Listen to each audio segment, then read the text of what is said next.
ದರ್ಶನ್ ಅವರು? ಓ, ದರ್ಶನ್ ಅವ್ರ ಬಗ್ಗೆ ನಾನು ಒಡಿಯಾ ಸಿನಿಮಾದಲ್ಲಿ ಅವ್ರ ಜೊತೆ ಆ್ಯಕ್ಟ್ ಮಾಡಿದ್ದೆ.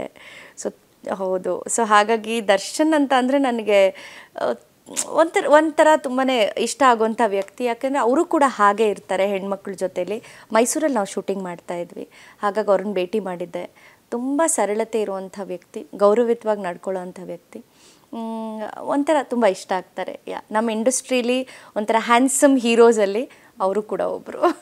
ಈಗ ಅವರ ಸಿಚುವೇಶನ್ ಬಗ್ಗೆ ಹೇಳೋದಾದ್ರೆ ಮ್ಯಾಮ್, ಅಂದರೆ ನೀವು ಆ್ಯಕ್ಟ್ ಮಾಡಿದ್ದೀರಾ, ಹೌದು, ಅವರನ್ನ ನೋಡಿರ್ತೀರ, ಕರೆಕ್ಟ್. ಅವರ ಸಿಚುವೇಶನ್ ಸದ್ಯಕ್ಕೆ ಸರಿ ಇಲ್ಲ. ಸೊ ಅದ್ರ ಬಗ್ಗೆ ಓವರಾಲ್ ನೋಡಿದಾಗ ಹೇಗೆ ಅನಿಸುತ್ತೆ ನಿಮಗೆ? ಆ ಕಾಂಟ್ರವರ್ಸಿ ಬಗ್ಗೆ ಮಾತಾಡೋಕ್ಕಿಂತ ಮೇಡಮ್, ನನಗೊಂದು ತುಂಬ ಅನಿಸಿದ್ದೇನು ಅಂದರೆ ಅವರ ಆರೋಗ್ಯದ ವಿಚಾರದಲ್ಲಿ.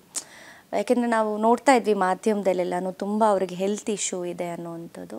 ಸೊ ಅದು ಆ ಸ್ಪೈನಲ್ ಇಶ್ಯೂ ಏನಿದೆಯಲ್ಲ, ಅದು ತುಂಬಾ ಕಾಡುತ್ತೆ ಒಬ್ಬ ಮನುಷ್ಯನಿಗೆ. ನಾವು ಹೊರಗಡೆ ನೋಡಿ ಹೇಳೋ ಅಷ್ಟು ಸುಲಭ ಅಲ್ಲ ಅದು.